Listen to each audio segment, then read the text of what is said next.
Oye, esto es solo para los rumberos. Hey everybody, welcome back to the Raw Food Muscle, and today I'm going to be making a chocolate raw protein shake. And a lot of people have been asking me, how do I get enough protein in? How much protein do I take in a day? And I figured I'd just show you one of the things that I do to get my protein in. Okay, so this is just one particular shake that I like to have. Okay, I don't do the same exact thing, but this is pretty much what I'm going to be having on a usual. Okay, so what I'll normally have is, like, on an optimum day is a 2 great shakes of high protein. Then my sprouted cereal, which you probably may have seen in some of my other videos. It's a sprouted buckwheat cereal that I think we call it granola cereal, which is extremely high in protein, lots of vitamins and minerals in that sprouted buckwheat. So if you haven't seen it, go check it out. But what I wanted to show you today is something simple to make. It does require some superfoods.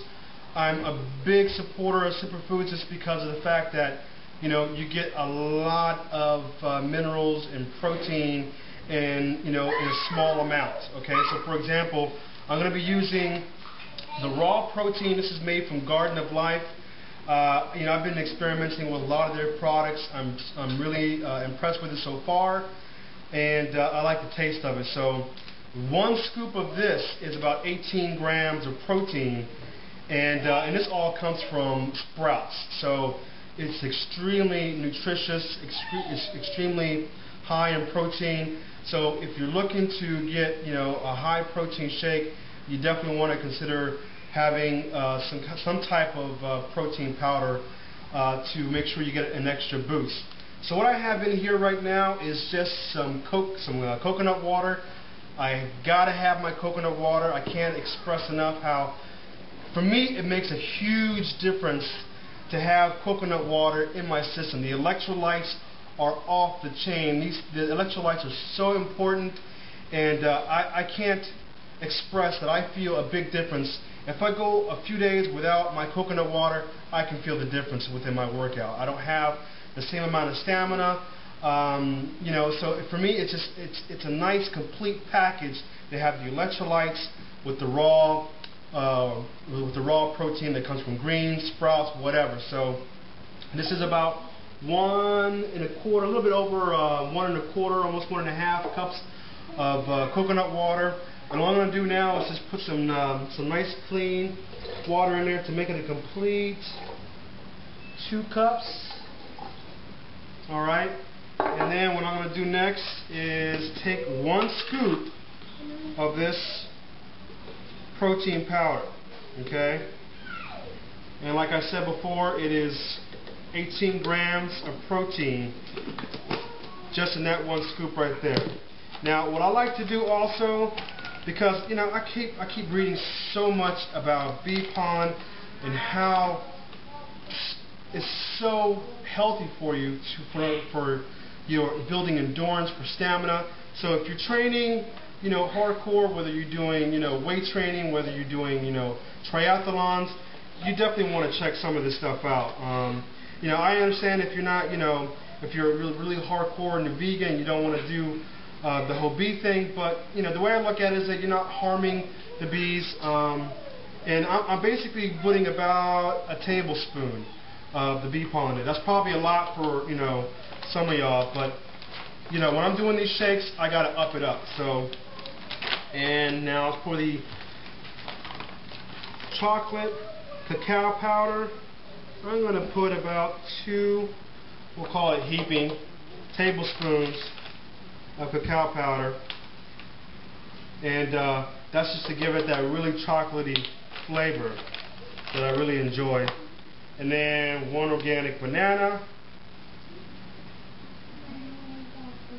and this is just to give it a little bit of body.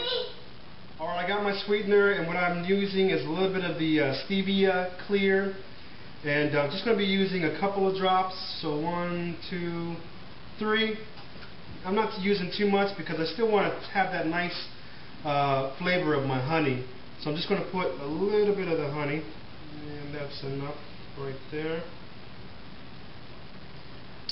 Sorry I'm licking my fingers, but I can't be letting that sweetness get away. Alright, so that's all I'm going to put in there. Then I'm going to go ahead and crank this guy up.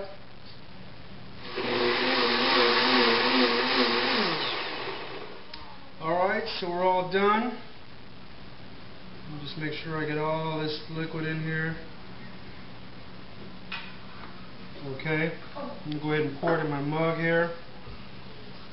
And now I'm going to be drinking this whole thing, so I'm making sure that I get all the protein, everything that I put in here.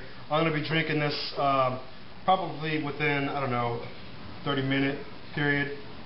And you know, a lot of people have been asking me, you know, I know a lot of people are, you know, kind of hung up on the whole, you know, how can you get enough protein from not eating enough meat and things like that. And you know, I can't stress enough that, you know, a lot of the protein that we eat, or you know, used to eat in terms of meat and cooked foods, a lot of that protein is cooked out, okay? And you have to try to keep it simple in terms of understanding it that way, okay? Because a lot of the nutrients have been removed from the food when it's been cooked. I'm not saying all of it has been removed, but that's why we need so much protein as opposed to pure raw protein that it's in its raw form, and your body's going to use all of it. The enzymes are still alive, so you have all the enzymes in your body intact, focusing on healing your body, keeping your health, keeping your longevity, all that. And you know, I know, you know, I have family that still eat meat, and I'm not busting on that. And all I'm saying is that I haven't eaten meat in over 5 years, okay? And you know, back in those days when I was eating meat, I didn't realize that I was ingesting not only the toxicity from it being cooked, but also the hormones that are being put in a lot of these animals when they're being basically grown and bred to produce meat. And you know, I know everyone's, you know, got to have their chicken, their steaks, and all that kind of stuff. And all I'm saying is that, you know, if you are going to eat meat, and I'm not condoning that either, you know, try to pick from grass-fed cows, okay? Chickens that are raised in a free range, okay? Because those make a huge difference than those factory type places that, you know, basically have this huge factory just condensing all these animals in small places. And if you see how these animals are raised, you would probably not even want to eat the stuff anymore. But I'm saying if you do have to do that, pick from a better choice. Pick from animals that are being taken care of and that are being grass-fed instead of, you know, all those animals that are being pumped with hormones. And even though I never, you know, and I'm not busting on anyone who takes steroids.